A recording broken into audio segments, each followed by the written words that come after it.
Paz do Senhor, alunos da Faculdade de Betel. Essa será a nossa terceira aula da disciplina Teologia do Antigo Testamento. Antes, porém, façamos uma oração. Pai, em nome de Jesus Cristo, seu amado Filho, que é poderoso e fiel, em cuja presença nos encontramos, nós te pedimos perdão pelos nossos pecados, nossas falhas, nossos maus pensamentos, nossas más atitudes, Senhor, com as quais pecamos contra ti e contra o nosso semelhante. E te pedimos, ó Pai, que nós possamos guardar a tua palavra no nosso coração, na nossa mente, ó Deus, para poder servir a ti melhor, papai, para esconder a tua palavra no nosso coração, para não pecarmos contra ti. É o que nós te pedimos e te agradecemos em nome de Jesus. Pois bem, vocês conhecem os principais temas teológicos do Pentateuco? Seria importante conhecê-los? Nessa aula, nós temos 3 objetivos. O primeiro é reconhecer a importância do Pentateuco.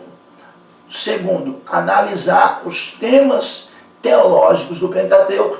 E o terceiro é entender a santidade e o amor de Deus.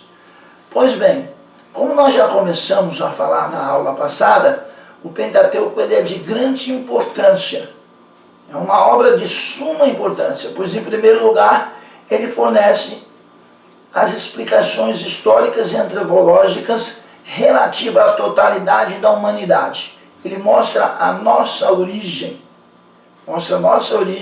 em Adão e Eva. Então, ele propicia uma explicação superior, uma explicação definitiva da nossa origem. Também, e em segundo lugar, as páginas do Pentateuco provêm um pano de fundo histórico-teológico, porque a teologia ela é tecida no teatro da história. Esse fundo histórico-teológico ele é requisitado, ele é importante para a compreensão de toda a revelação bíblica posterior. Ou seja, ser-nos-ia impossível entender os temas bíblicos centrais, como a redenção, por exemplo, caso nós não conhecêssemos o Pentateuco, ou caso ele não existisse. Então, dessa forma, o Pentateuco é essencial para o correto entendimento da religião cristã. Dentro dos temas do Pentateuco, analisemos a cristologia do Pentateuco. Algumas pessoas às vezes pensam que Jesus Cristo é nome e sobrenome. Jesus seria nome e Cristo sobrenome. Como José da Silva ou José Pereira, João da Silva, João dos Santos, quando na verdade não é isso que ocorre. Jesus Cristo, Jesus, o Messias. Cristo é a palavra grega para Messias. É a tradução para o grego da palavra hebraica Messias. Quando nós lemos Jesus Cristo, expressão grega Jesus Cristo, é equivalente à expressão hebraica Yahushua HaMashiach. Jesus é o Messias. Isso é um tema muito importante da cristologia do Pentateuco. Saber isso, saber que Cristo é título e não sobrenome, Cristo significa Messias e não sobrenome, nos prepara para entender a encarnação de Cristo, que só vai aparecer nos evangelhos. Então, esse tema cristológico ele é antevisto no Pentateuco. Por isso nós podemos falar em uma cristologia do Antigo Testamento e especialmente numa cristologia do Pentateuco, porque o Antigo Testamento, o Pentateuco, contém promessas, profecias, sombras, tipos que apontam adiante para a vinda do Messias, que é Cristo. no caso do Pentateuco, mais especificamente para a sua encarnação. Então vejamos alguns temas teológicos no Pentateuco, começando pelo livro de Gênesis. O primeiro tema teológico do livro de Gênesis é a existência de Deus. Ele é um tema predominante. A existência de Deus é predominante no livro de Gênesis. Mas o livro, em lugar nenhum, ele se esforça para provar que Deus existe. O Pentateuco, o livro de Gênesis, não se esforça para provar a existência de Deus. Quem acha que ele não existe é que tem que provar que ele não existe. O livro do Gênesis já começa afirmando a sua existência. No princípio criou Deus os céus e a terra. Se ele criou, é porque ele existe. Então, Gênesis já começa estabelecendo firmemente a existência de Deus.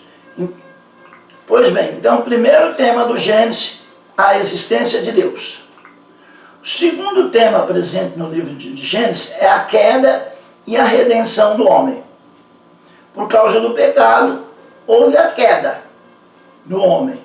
O homem afastou-se de Deus. O homem afastou-se de Deus. Isso é teologicamente chamado de queda. Isso é uma questão amartiológica. Então nós vemos que o segundo tema do livro de Gênesis, a queda e a redenção, nos traz primeiro a amartiologia, a doutrina do pecado. Nos mostra o pecado original, que é o primeiro passo da amartiologia, a doutrina do pecado. Então nós vemos a teologia do Pentateuco, a teologia de Gênesis, municiando, dando argumentos à teologia sistemática, no caso a amartiologia. Então o livro do Gênesis mostra a queda do homem. Mas o livro do Gênesis mostra também a redenção, o princípio da redenção. Deus começa a redimir a humanidade. Deus, em Gênesis capítulo 3, versículo 15, apresenta a semente da mulher que haveria de vencer o agente do pecado, que é Satanás, o inimigo da nossa alma. Então tem a queda, mas tem também a redenção.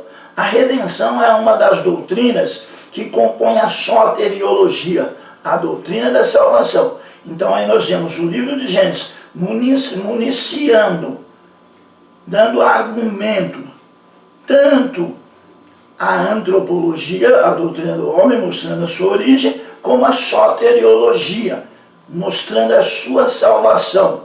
Do grego sotéria, salvação. A redenção que aparece no livro de Gênesis, ela é uma das doutrinas que compõem a soteriologia. Então, o livro de Gênesis então revela a semente da mulher como promessa de salvação.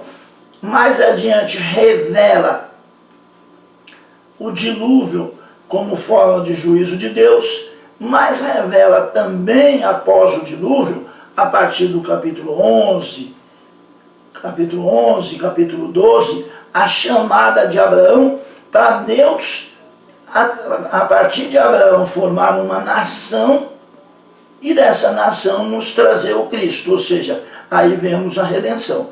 Então, segundo tema presente no livro de Gênesis, a queda e a redenção, a martiologia e soteriologia.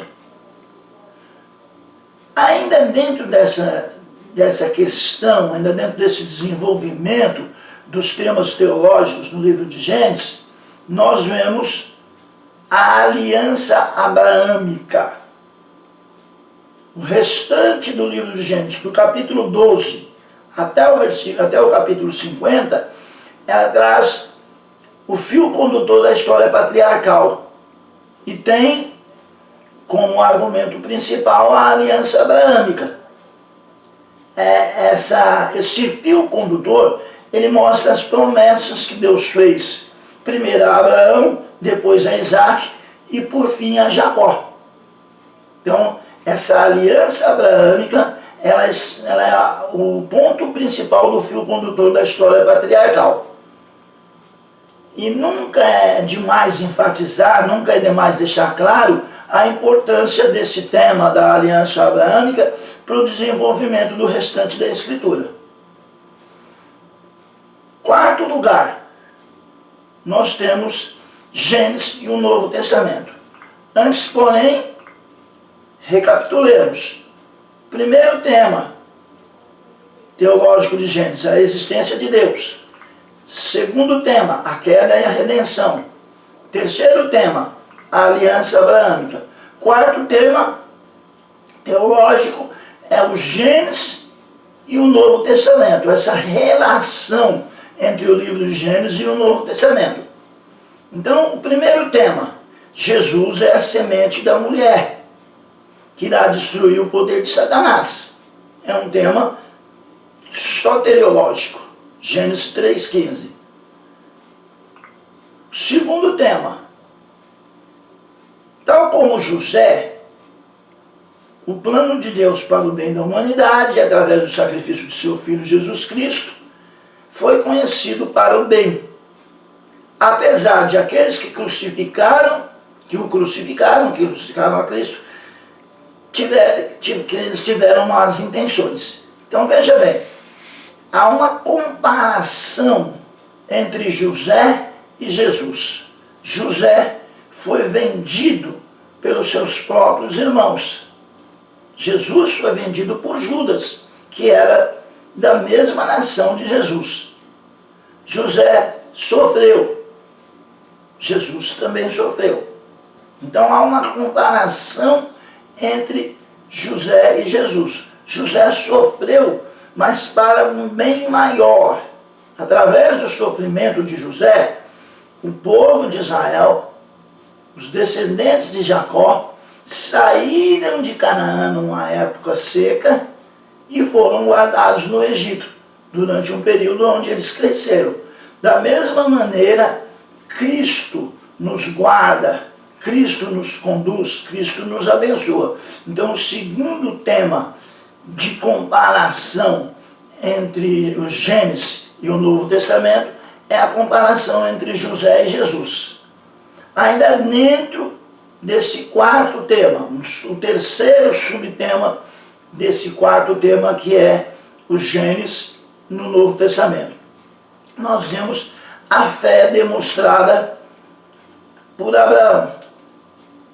Vemos a fé demonstrada por Abraão. A fé demonstrada por Abraão, ela é a base da fé, tanto para os judeus quanto para os gentios. Nós podemos ver isso quando lermos Romanos capítulo 4, do 1 ao 3, e Hebreus capítulo 11, do versículo 8 ao 10. Leiamos Hebreus capítulo 11, versículos 8 ao 10, para nós percebermos, para ficar bem claro, que a fé de Abraão, ela serve de base para a fé tanto de judeus quanto de gentios. Então é um tema do Gênesis que aparece no Novo Testamento. Vejamos, Hebreus capítulo 11, versículo 8 ao 10. Pela fé, Abraão, sendo chamado, obedeceu, indo para um lugar que havia de receber por herança, e saiu sem saber para onde ia. Pela fé, habitou na terra da promessa, como terra alheia, morando em cabanas com Isaque e Jacó, herdeiros com ele da promessa, porque esperava a cidade que tem fundamentos, da qual o artífice e construtor é Deus. Então a fé de Abraão, ela antevê, ela mostra a fé tanto de judeus quanto de gentios.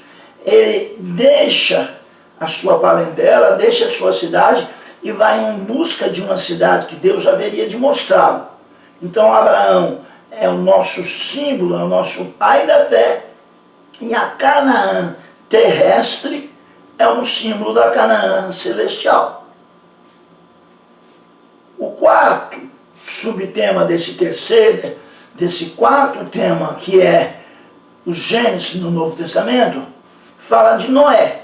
Noé e sua família são os primeiros dos muitos remanescentes retratados na Bíblia. Então, remanescentes é um tema presente no livro de Gênesis. Noé é um remanescente. Isso nos mostra que Deus sempre preserva um grupo de remanescentes fiéis para si. Quando nós olhamos para o cativeiro babilônico, nós vemos que houve o cativeiro, mas houve também um retorno do remanescente. Então, Deus sempre tem um remanescente. No final da grande tribulação, Deus terá um remanescente judeu que receberá o Messias. Nós vemos esse tema desenvolvido no capítulo 11 da carta de Paulo aos Romanos.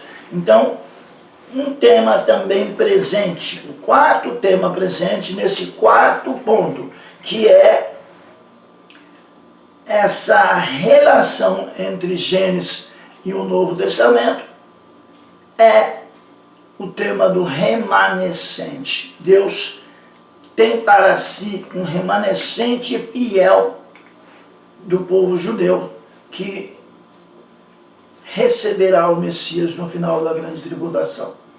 Capítulo 11 de Romanos.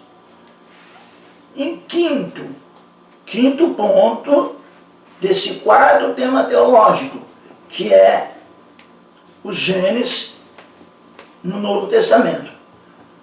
Ao aproximar-se de sua morte, Jacó chama Jesus. Ao aproximar-se da sua morte, Jacó chama seus filhos para junto de si, para anunciar suas últimas palavras a respeito deles. Então o capítulo 49 de Gênesis ele é importantíssimo, porque Jacó, na sua morte, ele chama os seus filhos e anuncia a eles as últimas palavras acerca daquilo que haveria de acontecer-lhes. Ele fala com todos os seus filhos, mas o principal, o que mais nos interessa, é aquilo que ele diz a Judá, ao seu filho Judá, que é o patriarca da tribo que leva o seu nome, da tribo de Judá. No capítulo 49, versículo 10, ele diz a ele que o cetro não haveria de afastar-se da tribo de Judá. Ele diz, olha, o cetro não se apartará de Judá até que venha Siló. Essa profecia, ela se cumpre primeiro em Davi. Quando há a divisão do reino, reino do sul, reino do norte, o reino do norte, ele tem reis de várias dinastias. Já o reino do sul, não. Os reis são todos da descendência de Davi, cumprindo a profecia de Gênesis 49, versículo 10. O cetro não se apartará de Judá. Davi é da tribo de Judá. Mas o cumprimento final dessa profecia é em Cristo. Cristo, da descendência de Judá, da descendência de Davi, é o leão da tribo de Judá. É o que vai reinar no milênio. Então essa profecia dita por Jacó, em Gênesis 49, 10, tem o seu cumprimento em Mateus capítulo 1 em Davi e depois em Mateus capítulo 1, versículo 1 e Apocalipse capítulo 5, versículo 5. Leiamos.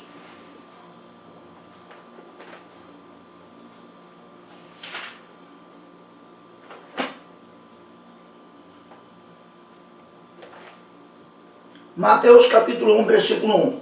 Livro da geração de Jesus Cristo, filho de Davi, filho de Abraão.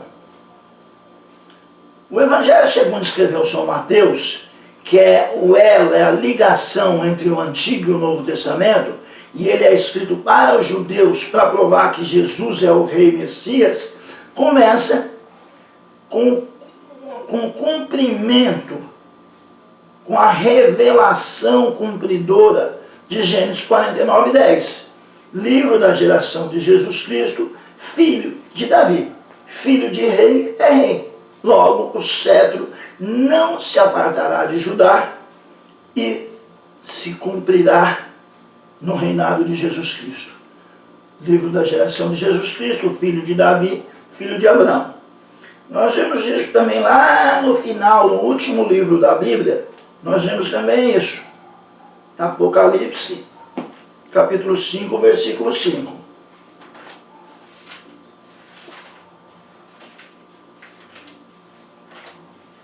Aleluia. Será que essa Bíblia tem Apocalipse? Deve ter, né? Apocalipse, capítulo 5, versículo 5. Leiamos. E disse-me um dos anciãos: não chores, eis aqui o leão da tribo de Judá. Jesus Cristo, o leão da tribo de Judá.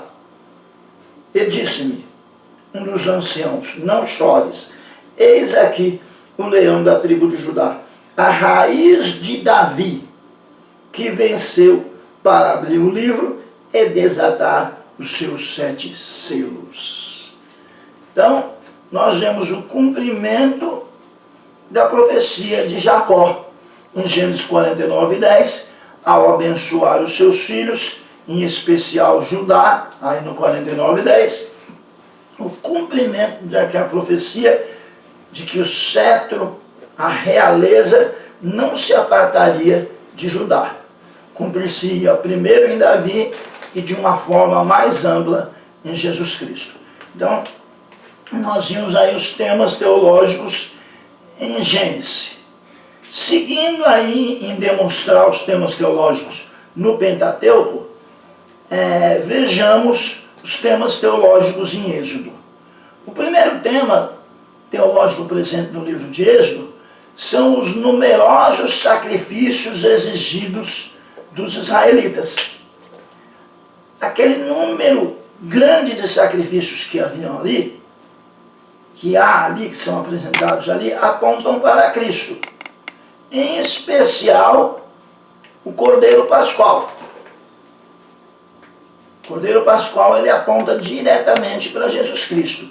Então, ele é o primeiro tema presente no livro do Êxodo, que é bastante importante. Nós vimos ali nos capítulos 12 e 13 que as casas dos israelitas são marcados com o sinal do sangue do Cordeiro. Numa relação com o Novo Testamento, a nossa vida, quando nós aceitamos a Cristo como Salvador, ela passa a ser marcada também pelo sangue do Cordeiro que tira o pecado do mundo, que é Jesus Cristo.